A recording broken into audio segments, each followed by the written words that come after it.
Bueno, vamos a empezar con este bloque presentando al disertante Luis Pérez Van Moorlenay, ¿sí? Algo de su trayectoria, que claramente no la voy a poder reducir en un minuto, pero bueno, algunas de las principales. Es contador público nacional, ¿sí? De la Facultad de Ciencias Económicas de la UBA, es licenciado en Administración también de la misma casa de estudio y es licenciado en Psicología de la Facultad de Psicología de la UBA.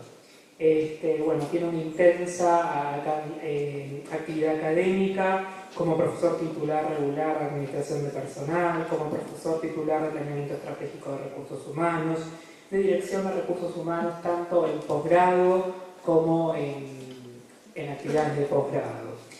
Actualmente también es vicedecano de la Facultad de Ciencias Económicas de la Universidad de Buenos Aires, es director del posgrado de Dirección Estratégica de Recursos Humanos de la Facultad de Ciencias Económicas de la Universidad de Buenos Aires desde 1995, es responsable académico en el MBA con orientación a recursos humanos de la Facultad de Ciencias Económicas desde 2004, es director del programa de orientación de recursos humanos de la Facultad de Ciencias Económicas desde 2004 y es director ejecutivo del LBM Recursos Humanos desde 2004. Buenas tardes y muchas gracias por estar presente en este congreso. Buenas tardes a todos. Me dice mucho 2004, quedé pensando que antes no debo haber hecho nada, pero ¿qué hay de regalo? Bueno, en primer lugar les agradezco la presencia de todos. Un sábado a la tarde es heroico, sinceramente. Y creo que, haciendo honor al título que hemos decidido poner en esta conferencia, voy a tratar de crear conceptos que sean útiles en los próximos años, no en lo que ha pasado. Esto no implica mitigar el impacto de la realidad, ni mucho menos, tampoco hacer ejercicio de anticipación, pero sí pensar que cada vez va a ser más compleja la gestión de recursos humanos en nuestro país y algunas líneas de pensamiento tienen un correlato con la realidad y con su futuro cercano, inclusive con las noticias del día de ayer y de hoy en el diario. No estoy pensando en escenarios políticos que condicionen la gestión de las empresas según uno u otro resultado, porque mi estimación o mi proyección alcanza hasta el fin de esta década, hasta el 2020, y pueden pasar muchas cosas. Pero sí hay ciertos factores en nuestra cultura de gestión y en la cultura de los sindicatos y los trabajadores que son mucho más difíciles de migrar en breve tiempo. El primer comentario que quiero hacer es ubicarnos en la actualidad de los recursos humanos en la Argentina y en el mundo, y en que, no se preocupen si quieren tomar nota, porque en todo caso después, si quieren, les puedo enviar esto a la organización para que lo baje o lo coloque en una página. Igual, si necesitan hacerlo, háganlo, ¿no? Está haciendo grabado. Creo yo que esta pequeña revisión de la evolución de la gestión en nuestro país y en el mundo, que tiene bastantes paralelismos, nos ayuda a entender por qué estamos donde estamos ahora y por qué viene lo que viene después.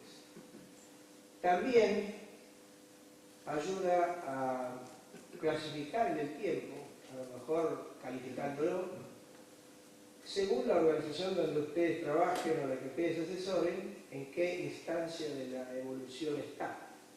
Porque por ello les muestro cosas que eran modos en los 50 y alguno trabaja en alguna organización que aún sigue de esta manera.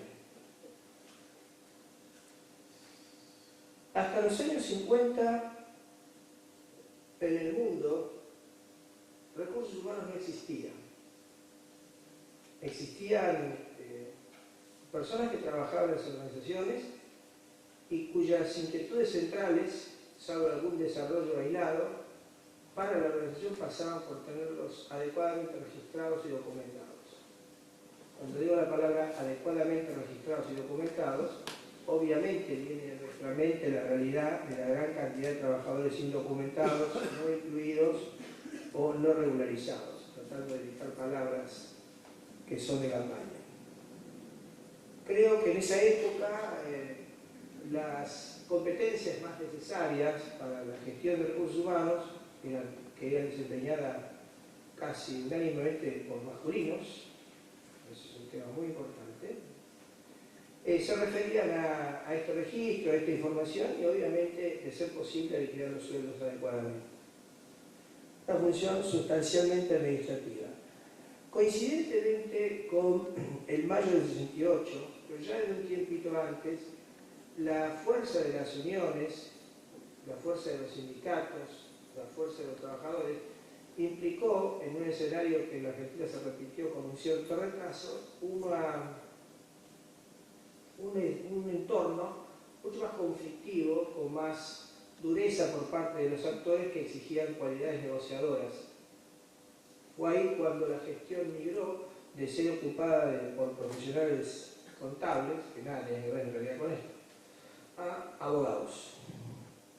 Fue cuando creció en nuestro país una denominación llamada relaciones industriales. Posiblemente no se acuerden, son todos muy jóvenes, pero había industrias en el país antes del 90. Y luego, en la actualidad, desde los 90, específicamente del año 24, sí, la palabra o la sigla de recursos humanos comenzó a hacerse conocida como una denominación de aquella actividad que trata de satisfacer, por un lado, las apetencias de los accionistas y por otro lado el bienestar de los trabajadores. Yo quiero dejar de lado esa cuestión discutida en algunos espacios sobre si recursos humanos, capital humano, gestión del talento, esos son nombres nada más. Lo importante son los contenidos. Tampoco hay que irse al otro extremo. Recuerdo el presidente de una muy conocida compañía de seguros que empieza con la última letra del alfabeto, y después se dedicó a la política, que en la fiesta de fin de año, muy lejos de aquí, se paró y dijo: queridos recursos, es decir, señores y señores. O sea, tampoco nos vayamos a extremo. En algún momento, esto salió en el diario, creo que la semana pasada, cuando apareció la responsabilidad social empresaria llamada balance social, lo tomaron, tanto el Ministerio de Trabajo como el Consejo de Ciencias Económicas, como la forma de contabilizar el activo intangible que eran las personas. Nada más esotérico y alejado de la realidad.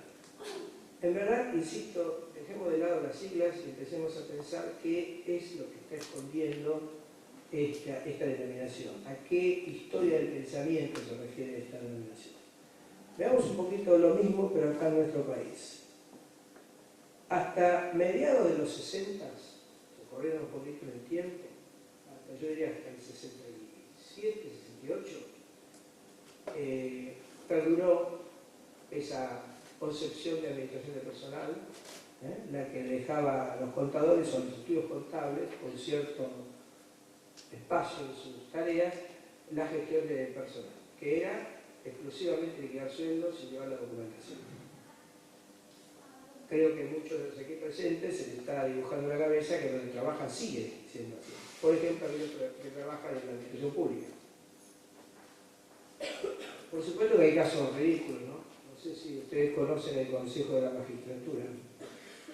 La misión del Consejo de la Magistratura es seleccionar, elegir y designar los jueces de la capital federal, que son 80.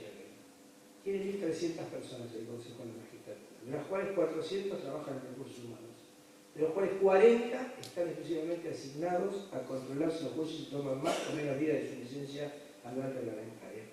Digamos, es un extremo que conozco de cerca, tengo una gran colaboradora que trabaja ahí, pero que muestra que esto no le agrega valor, salvo a la entidad controlante, que no le agrega valor a las personas.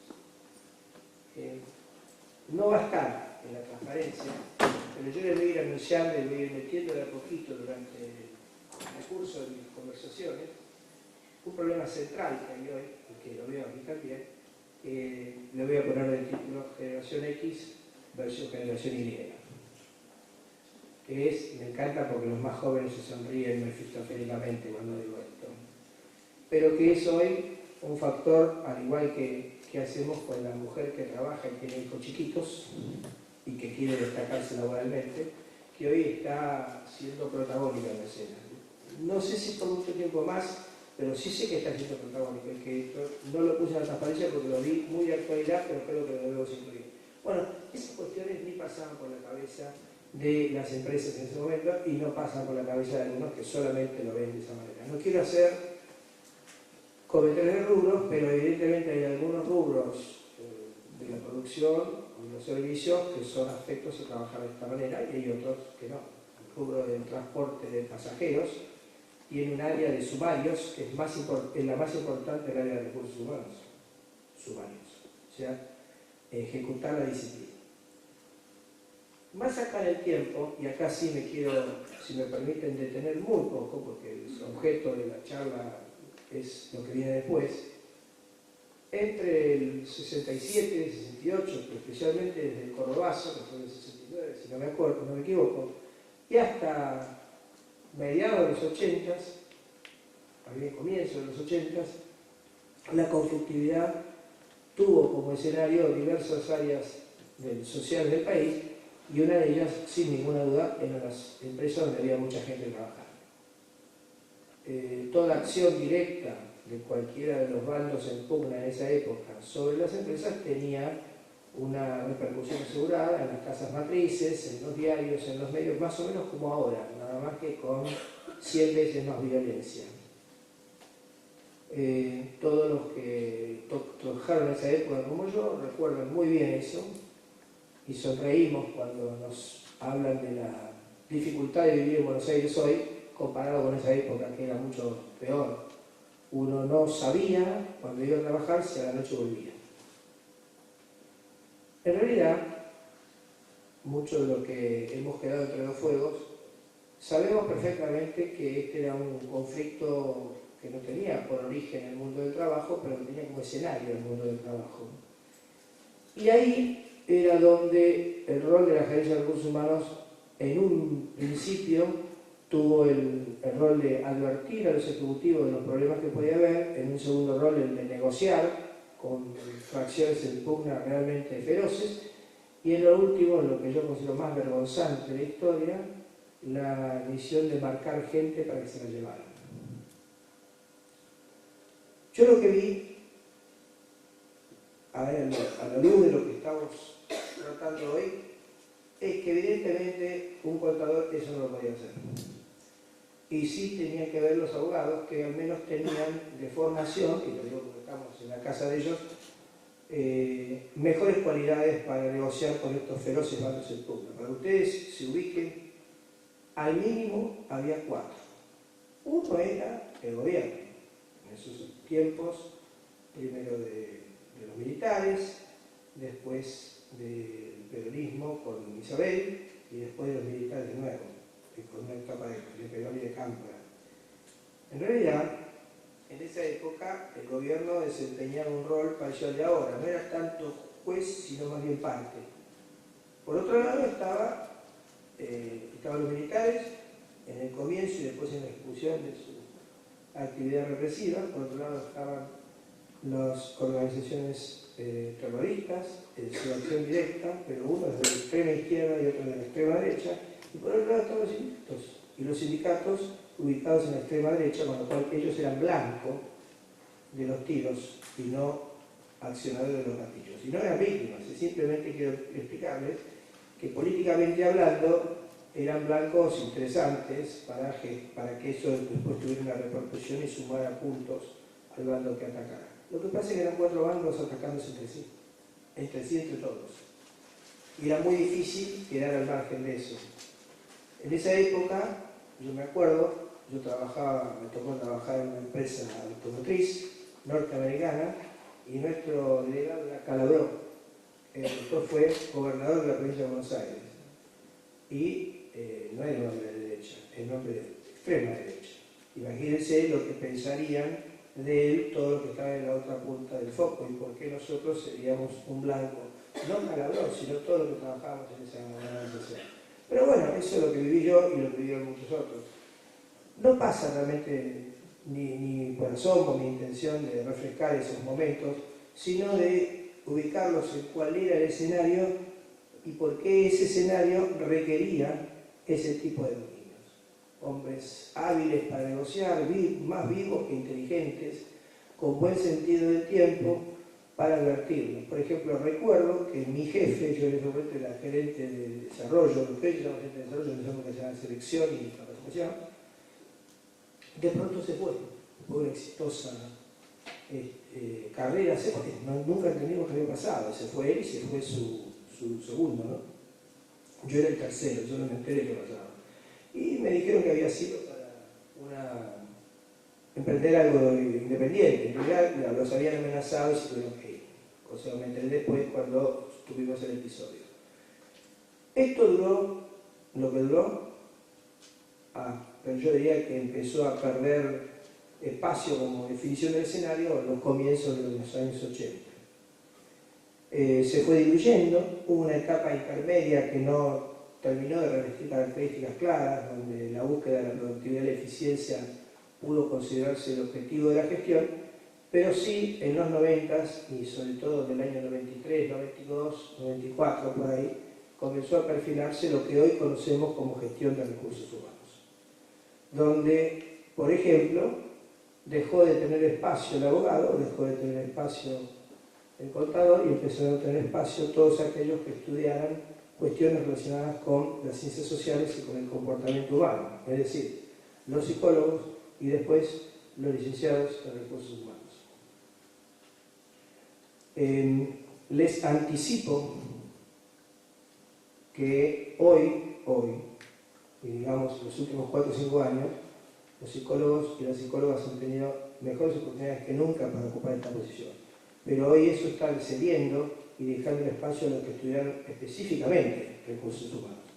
Igual les quiero hablar que el presidente de ADA, que es el director de recursos humanos Telefónica, es psicólogo. Si ustedes saben quién es ADA, ADA es la organización que reúne a todos los profesionales del área.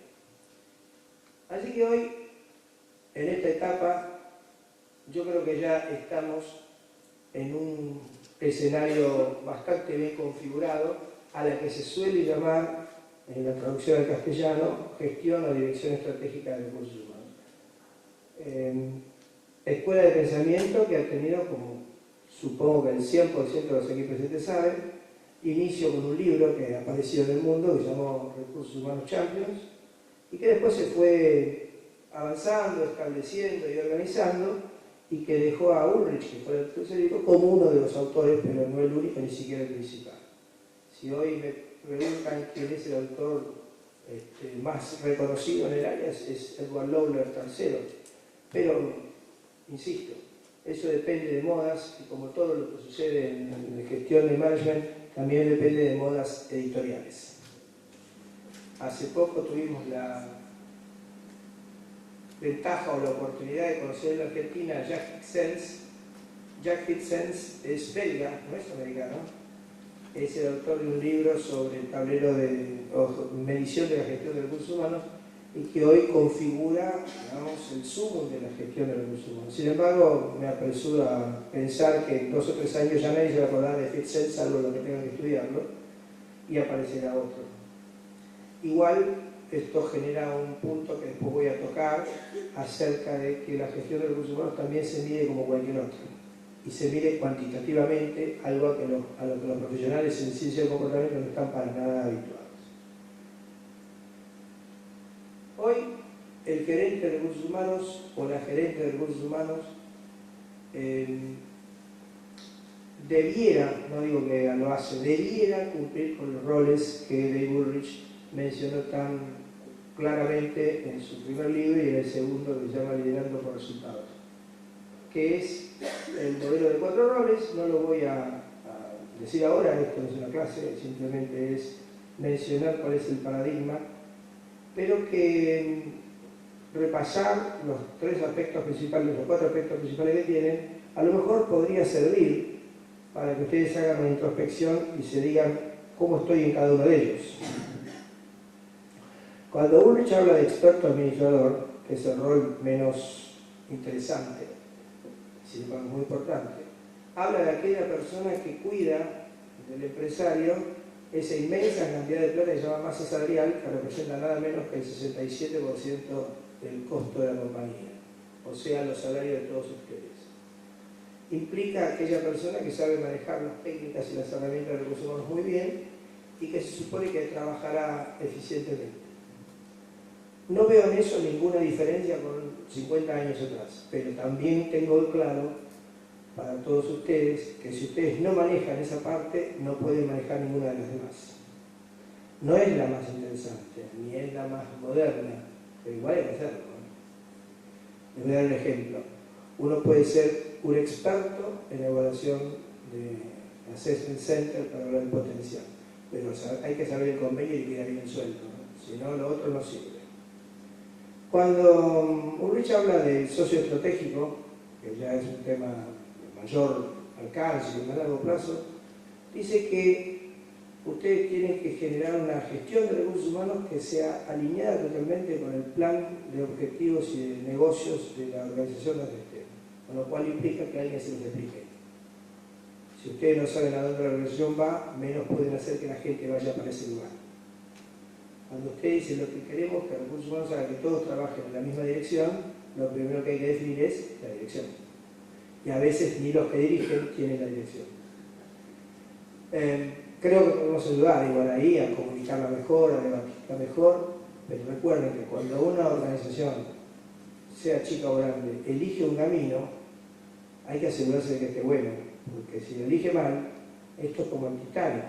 Vamos para ahí, vamos a chocar, aunque nos demos cuenta. ¿Por qué? Porque todo se organiza para llegar ahí. Cuando Ulrich habla del concepto de adalid de los empleados, que habla de algo de corto plazo y no de largo, implica algo tan claro como ser confiable.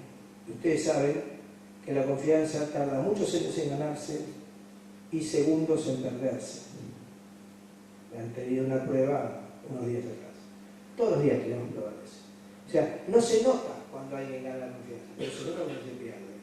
Y esto requiere de cada gerente de recursos humanos ser alguien confiable para el empleado, alguien que el empleado le vaya a contar sus problemas, que se los solucione. Porque si no va a hablar con él, si no habla con el jefe directo que tenga alguna bajada de línea de cómo manejarse, va a hablar con el delegado.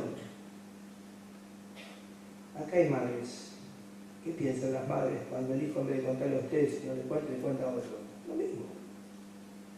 Pierden el control, menos mal, así crecen los chicos, pero en una organización donde la gente está acostumbrada a plantear los problemas del delegado y no a los gerentes, y menos a los gerentes de recursos humanos, la organización pierde el pulso del clima organizacional y lo único que se genera es un conflicto inmanejable con gente no confiable.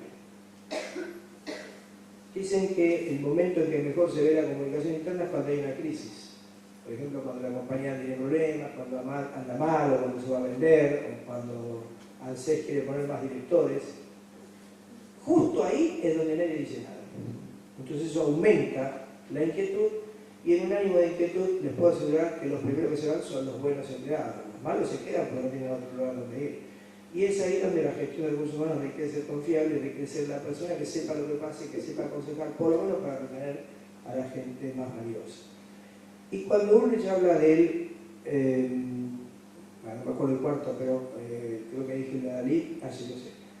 Cuando Ulrich habla, pensando en el largo plazo del agente de cambio, y es ahí donde me quiero detener más para darle espacio a la segunda parte, lo central de la charla, es que sea el factotum del cambio cultural de la organización. Y yo les quiero aclarar que tienen razón todos los que dicen que la cultura es difícil y que no me deja hacer. Tienen razón los que dicen que el cambio de cultura lleva mucho tiempo. Tienen razón los que dicen que uno de los problemas centrales de nuestro país es que somos argentinos, es decir, nuestra forma de ser.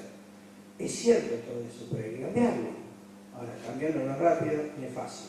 Mi pregunta es, para cambiar los hábitos, los valores, las conductas, ¿ponemos al financiero, al productivo, o ponemos al único que sabe algo del comportamiento humano?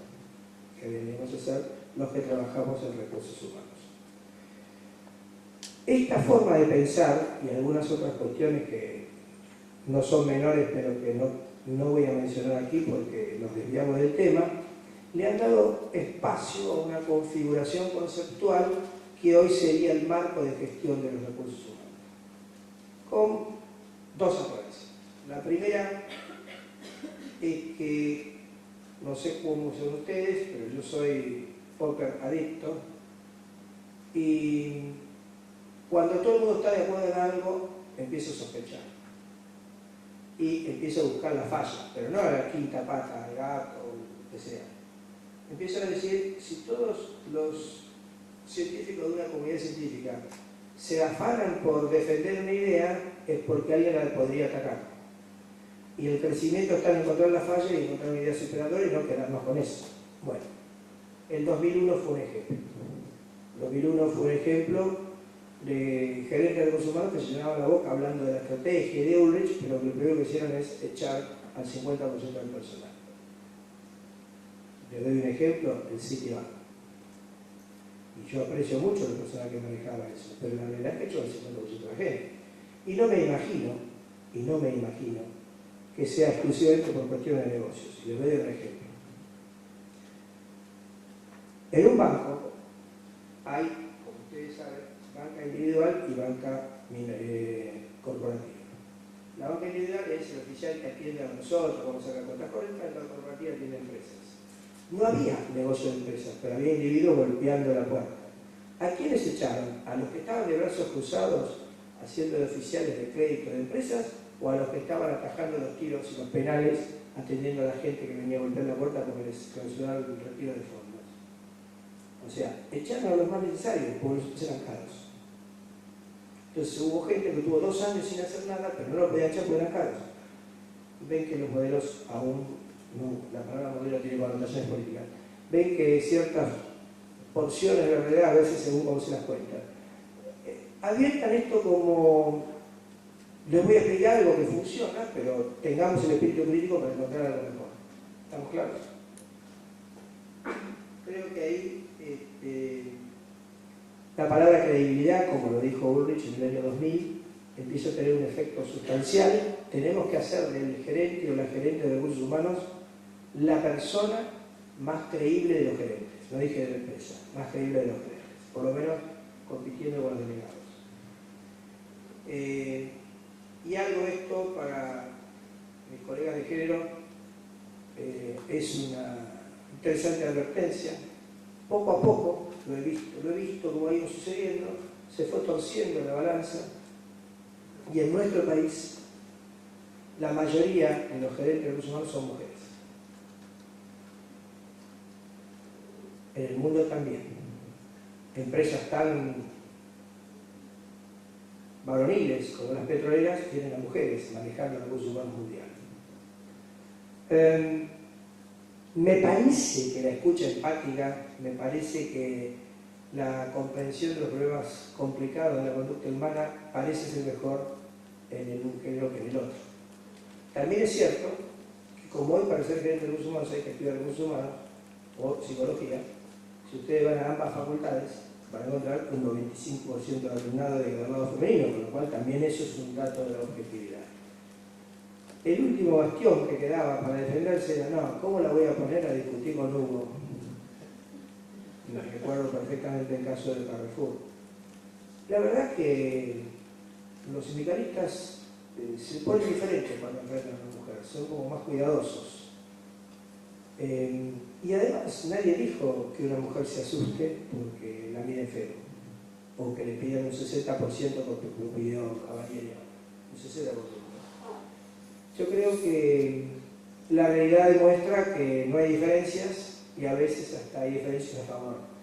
Por eso hoy todavía hay, no crean que no hay, no veo a Pedraza buscando una mujer para tocar los ferrocarriles, pero hay cada vez más lugares donde la mujer maneja la gestión de recursos humanos y el hombre menos. Como dije antes, cada una de las... El futuro es negro, ¿eh? Por eso lo puse en el cada vez que sube un cambio de rol en el gerente de recursos humanos, les aclaramos a todos que como viene funcionando el Congreso en los últimos 15-10 minutos, vamos a abrir un espacio para preguntas. De todas maneras, el profesor dijo que en caso que surja una pregunta puntual, levanten la mano y lo podemos interrumpir para hacer su pregunta. Y si no, tenemos el espacio del final. Gracias. Perdón, la introducción justo en pasada de otra parte, por eso aproveché para aclararlo. Como dije antes, cada uno de los roles que brevemente dediqué a los últimos 60 años respondió a una demanda de la realidad. No es que uno estudie eso y quiera que las cosas sean así. En realidad uno es como lo demanda el momento. Bueno, lo dije así que ahora me tengo que hacer cargo. Estoy haciendo una clara mención a que los planes de estudio de psicología, de recursos humanos, de cualquier carrera, no tienen solamente que atender a los paradigmas científicos, sino también a las demandas de la realidad. Entonces, empecemos a preguntarnos cuánto de lo que aprendemos tiene que ver con lo que nos van a demandar. Quizá ahora tengamos una cercanía a las demandas, empecemos a cuestionar qué es lo que recibimos y empezar a pensar a procurarnos ese conocimiento por otro lado, ¿no? Como el inglés, por ejemplo. Algunas de las cosas que les voy a mostrar son aspectos que el escenario tiene y que va a seguir teniendo en los próximos 8 años. Y no tiene para nada algo que calificar, es así. Como es así, en lugar de pelearnos con, aprendamos a convivir con. Y empiezo con esto. Todos conocemos esta palabra, todos sabemos lo que quiere decir. También sabemos que hay gente que va a los grupos de los 20 con un cartel que dice Against Globalization, que sea en contra de la globalización. Yo, como lo dije muchas veces y creo que nada es más gráfico, la globalización es como la edad. Se compren las cremas que se compren, se operen lo que se operen, es igual. Esto tiene que ver con otras cuestiones, pero los modelos de gestión ya son parecidos en todos lados. Las comunicaciones nos acercan a cualquiera en cualquier momento. A mí me ha tocado hace muy poco ir a China. Estuve 10 días en China. Y en realidad era como si estuviera acá, me di cuenta con la cuenta del celular, ¿no? Y no había esa cosa, no, está en China, ¿cómo lo vas a hablar? Te llamaban igual, por la misma pavada de siempre, y tenés que atender igual, y estás ahí. Y estoy hablando de un lugar que está 11 horas atrás o para adelante, con el horario, con otras costumbres. Sin embargo, salvo algunos, me acuerdo que estando en China, ganó el premio Nobel un chino disidente, por lo tanto borraron todos los canales que no fueran chinos de la grilla de televisión, como ahora. Y de internet, en todos los sitios que podía haber eso, había una placa negra donde ustedes están. Se puede hacer eso, pero no hacerlo acá. Lo que quiero decir con esto es que hay una instantaneidad de la información, de las comunicaciones, que también acerca criterios de actuación, criterios de gestión. Es muy común, les digo 3 fenómenos, que haya gente de distintos países trabajando acá, por otro lado. Es muy común que un gerente maneje 3 o 4 países. Es muy común, de los años atrás, los famosos centros de servicios compartidos. Ahora una de las petroleras famosas va a ser aquí todo lo que es contabilidad y cuentas a pagar para Estados Unidos, Canadá y Europa. Acá. O sea, todas las personas que trabajan acá, en realidad cuando un proveedor de Bélgica quiere cobrar a la empresa en Bélgica, la factura se la revisan, la aprueban y la autorizan el pago desde acá. Obviamente con el horario de allá. Ayer me estaba preguntando un alumno de UBA, yo tengo un problema porque trabaja en seriales con la bolsa de afuera, entonces empezamos a trabajar a las 2 de la mañana y trabajamos a las 3 de la tarde. ¿Me van a pagar las extras? No, bienvenido a la globalización, le dije. Yo ni siquiera me preocupa pelearme con Cita. Tenemos que aprender a convivir con eso, a entender que este fenómeno es un fenómeno, perdón, la redundancia global, que en todos los lugares sucede y que la gente no la podemos esconder más para que no aprenda las cosas que pasan en el mundo. Las ven.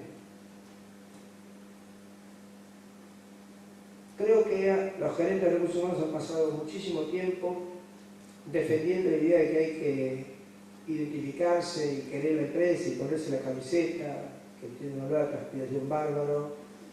Y en verdad, los afectos son para la familia, para las familias no oficiales, para los afectos. ¿Qué tiene que ver? La empresa es la economía. Voy a ser más claro, no hay empresa. O sea, cuando uno se enoja con la empresa, no se tiene que enojar con la empresa no es una persona. Se tiene que enojar con los ejecutivos que trabajan ahí, que toman esas decisiones y que perjudicaron. Pero claro, es más fácil enojarse con la empresa y no con las personas, porque la persona tiene que bancar, que te retruque. Cuando yo hablo de la empresa en realidad no son señores que te dirigen, toman decisiones que me afectan a favor o en contra. Cuando una empresa le va bien, digo, me tengo que enganchar, me tengo que identificar. Recuerden que la empresa le va bien y va a ir creciendo su valor de acción y el accionista está pensando cuándo lograr el valor adecuado para poder venderse a otra. ¿Se acuerdan que había un grupo que se llamaba Pérez Compás, que tenía muchas empresas? ¿Se acuerdan que había un grupo que tenía Astra, no me acuerdo del apellido, que tenía otras empresas más? Pero eso va cambiando. Muchos ni saben de quién son.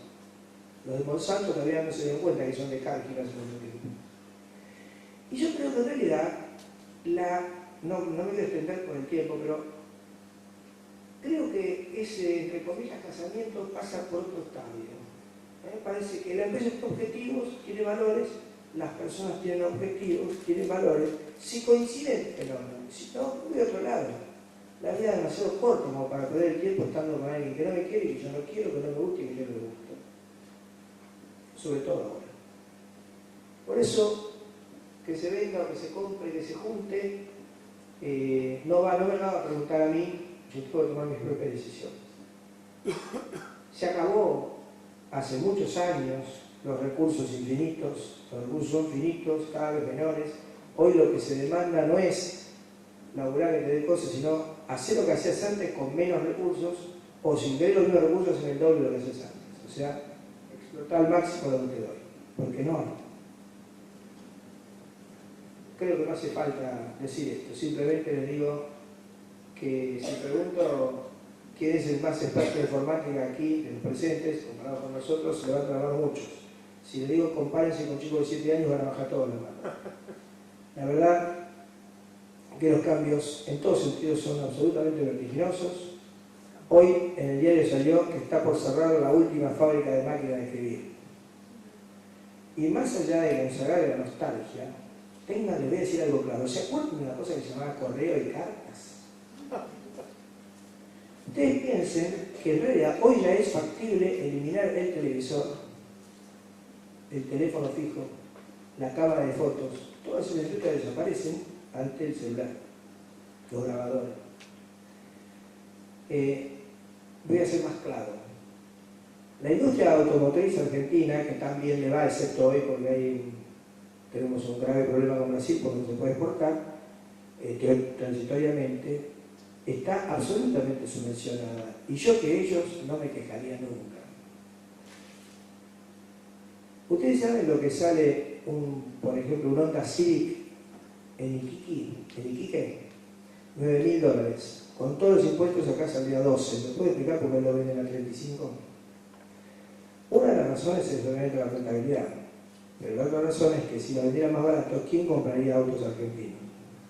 Que son mucho más caros. Por el costo laboral, por todo lo que quieran. Con lo cual le diría que, como verán, el cambio es vertiginoso y solamente los intereses pueden frenarlo relativamente, pero igual no nos queda otra que acompañar. Hoy esta frase que ustedes tienen a la vista es una de las 4 preocupaciones centrales de los gerentes de recursos humanos del país.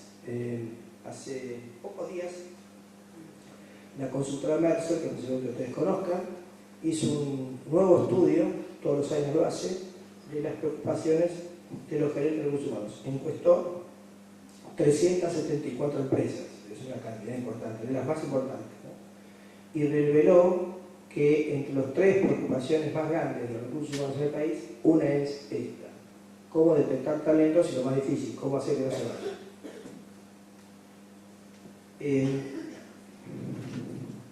Cada cosa merece una reflexión, pero quiero ir un poco rápido.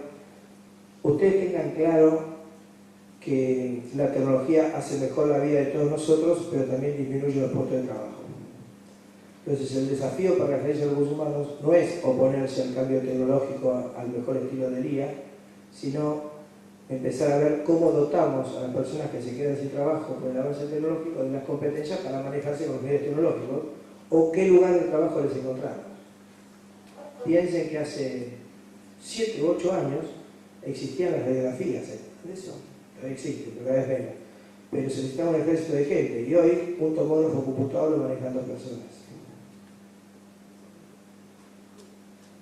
Hoy por hoy ya no hay más un gerente de recursos humanos papá, que hay que contarle.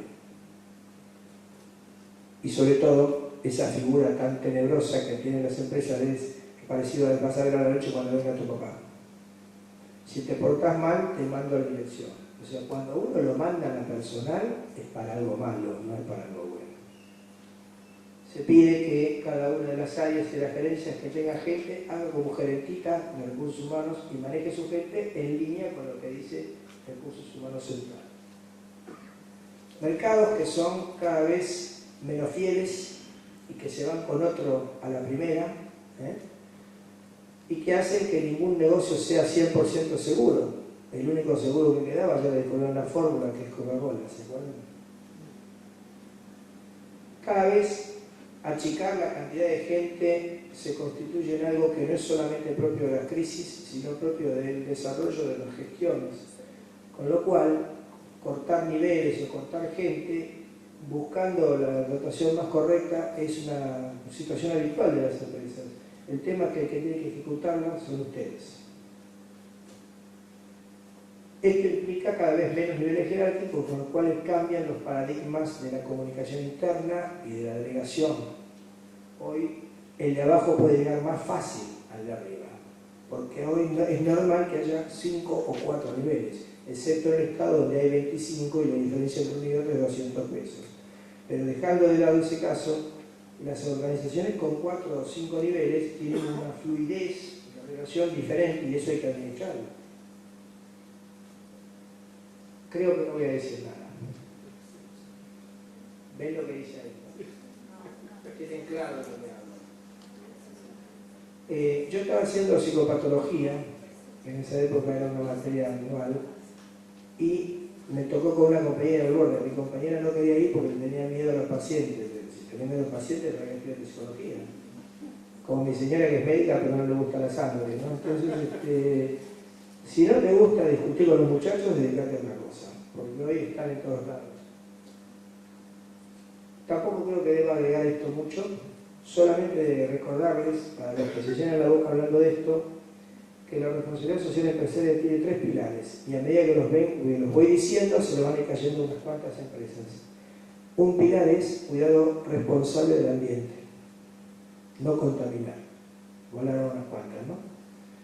De las que quedan, ocuparse permanente y constantemente poniendo plata del desarrollo y el bienestar de la comunidad, no solamente de sus empleados. Se cayeron las cuantas y me queda la última. Ética en todos los actos, no da ninguna. Se acabó. Los licenciados en administración vamos a tener que buscar otro trabajo, los licenciados en psicología también. No se puede trabajar sin generar resultados, y resultados medibles cuantitativamente. Hay que, ojo que hay muchas empresas que son especialistas en mostrar resultados más que lograrlos, ¿no? Muchos trabajan en lugares donde se vive para el reporte. En realidad lo que hay que hacer es lograr cosas y además mostrarlas. Y por último, esto es lo que quería yo resolverle por ahí el paso de las preguntas, porque lo que me falta es lo más importante, aunque sea corto. Ha cambiado el mundo del trabajo. Hoy en nuestro país hay mucha demanda, cuesta mucho conseguir gente, cuesta que vengan a las entrevistas. Con eso creo que está todo dicho. La generación Y tiene otras costumbres, otras modalidades, que no queda sino comprenderlas y manejarse con ellas, no enojarse. No digo que si no había una entrevista hay que olvidar eso, pero por eso olvidan ellos, entonces habrá que llamarlos de nuevo. Ustedes saben que ahora una persona entra a trabajar en un lugar, al mediodía se sale a comer y a las 2 manda un mensaje de texto diciendo que no quiere volver.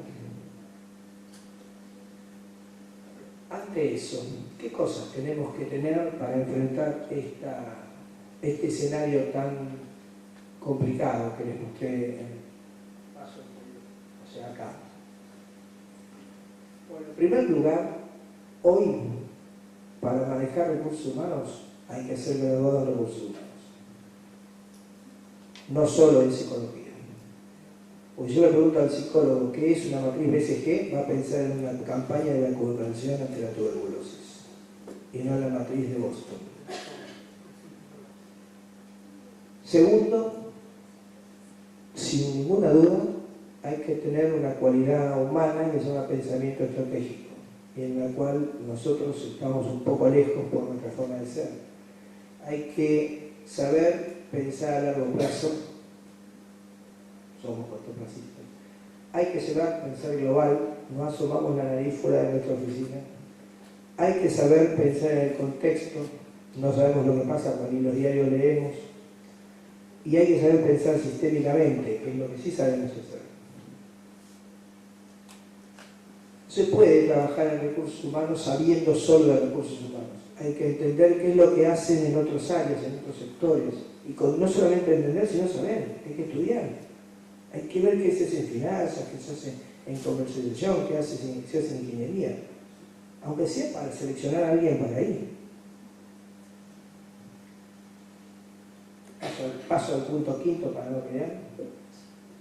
Está claro que si no sabes un idioma extranjero, no le eches la culpa a nadie. Lo único que les sugiero, algunos me lo han escuchado esto, es que dejen de estudiar en esos lugares que hay que estar 10 años para aprender.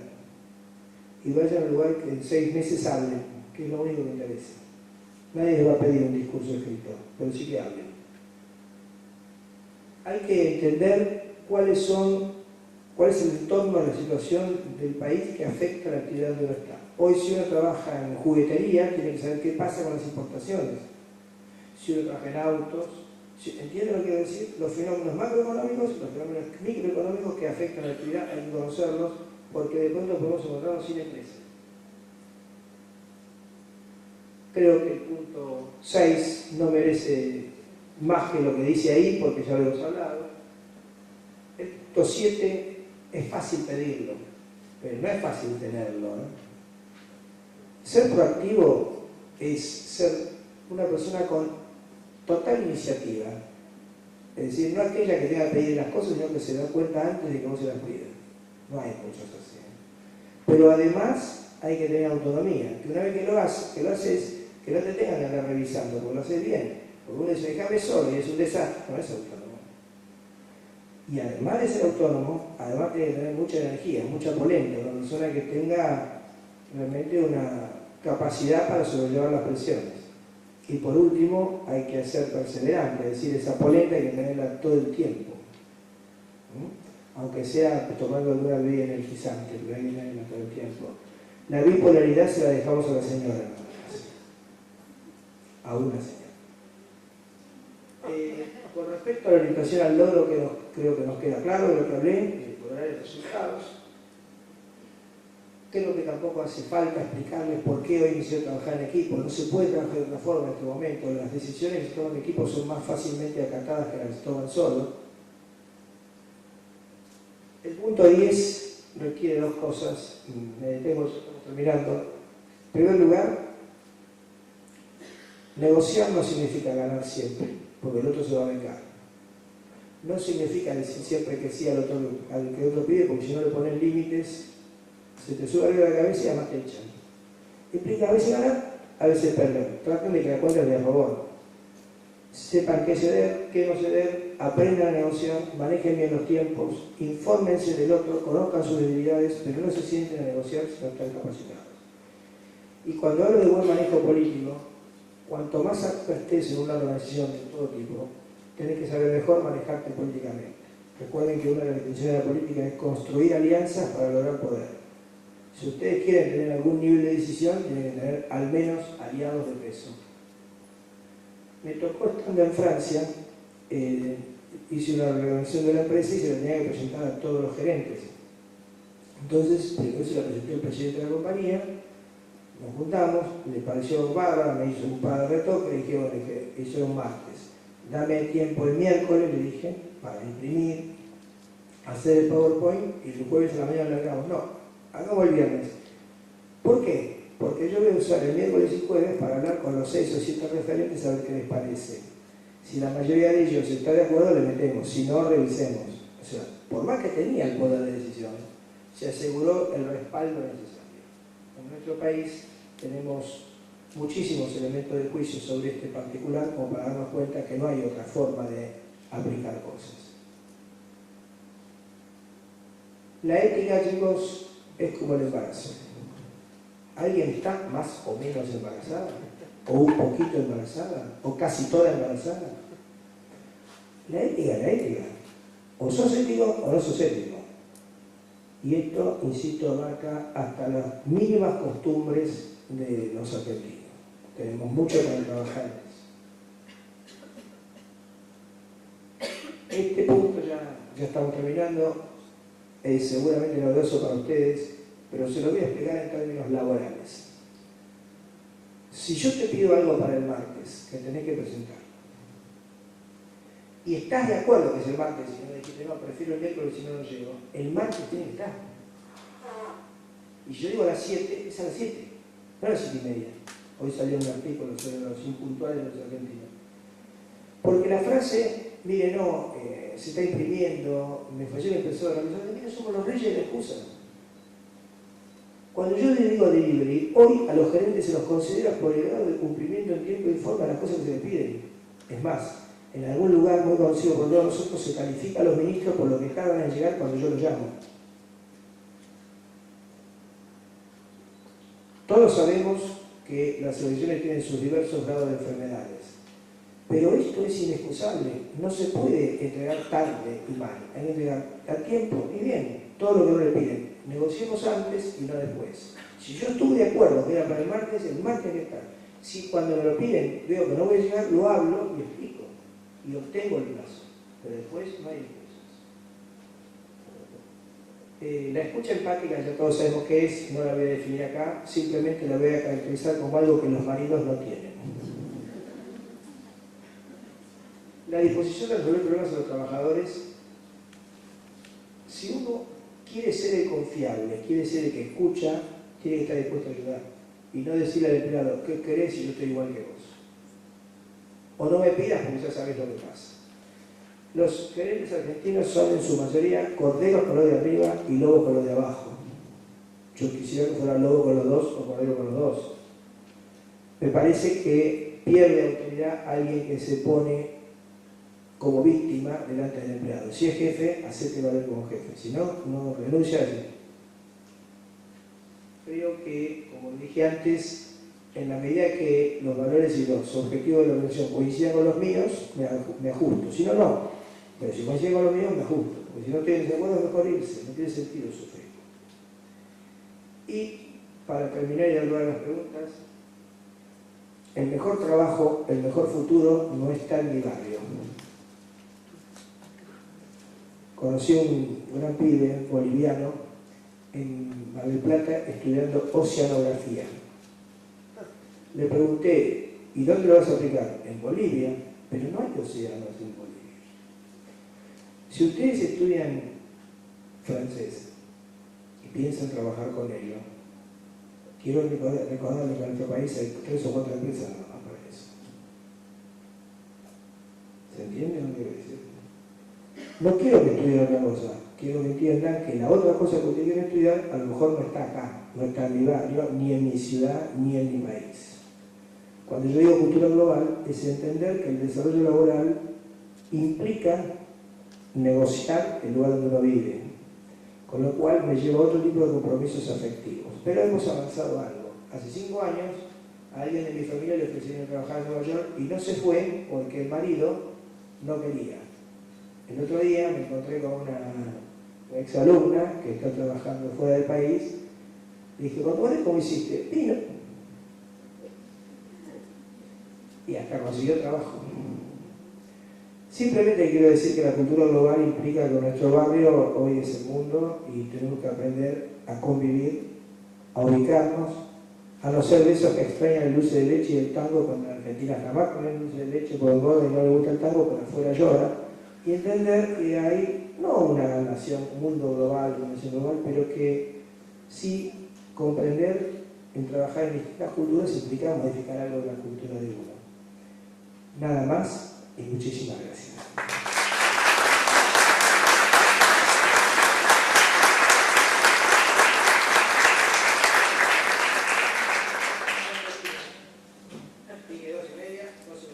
Buen delivery, digamos, ¿no? Bueno, bien, vamos al espacio de preguntas, los escuchamos. ¿Alguna pregunta?